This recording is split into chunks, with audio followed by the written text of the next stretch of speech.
50,000 पेक्षा जास्त गाणी रेकॉर्डेड असणारी ही गायिका फक्त महाराष्ट्राचीच नाही तर पूर्ण देशाची शान आहे। वेलकम टू इनक्रेडिबल महाराष्ट्र, जिथे आपण महाराष्ट्र बद्दलच्या इनक्रेडिबल गोष्टी डिस्कस करतो। लता मंगेशकर हे नाव माहित नसलेला व्यक्ती तुम्हाला क्वचितच सापडेल। वडील पंडित दीनानाथ मंगेशकर यांच्या मृत्यूनंतर अवघ्या 13व्या वर्षी कुटुंबाची जबाबदारी त्यांच्या खांद्यावर आली। हा आवाज खूपच पातळ आहे, त्यामुळे सुरुवातीला सिंगर म्हणून काम मिळणं खूपच कठीण गेलं।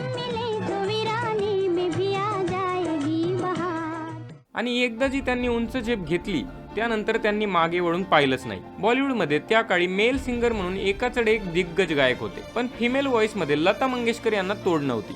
त्यावेळी गायकांना रॉयल्टी मिळत नव्हती, त्यामुळे सिंगर्सला सुद्धा रॉयल्टी मिळावी असा हट्ट त्यांनी धरला होता। इंग्लंडच्या रॉयल अल्बर्ट हॉलमध्ये गाणं सादर करणाऱ्या लता मंगेशकर पहिल्या भारतीय ठरल्या। 2001 साली त्यांना भारताचा सर्वोच्च नागरी पुरस्कार म्हणजेच भारतरत्न मिळाला। आपल्या आयुष्यात त्यांनी 50,000 पेक्षा जास्त गाणी रेकॉर्ड केली आहेत। ज्यावेळी त्यांचं निधन झालं त्यावेळचे पाकिस्तानचे पीएम इम्रान खान यांनी सुद्धा दुःख व्यक्त केलं होतं। आणि इतकं मोठं यश गाठून देखील सादर राहणीमान ही त्यांची ओळख होती। आणि ही महागायिका आपल्या महाराष्ट्रात जन्माला आली याचा खूपच अभिमान वाटतो।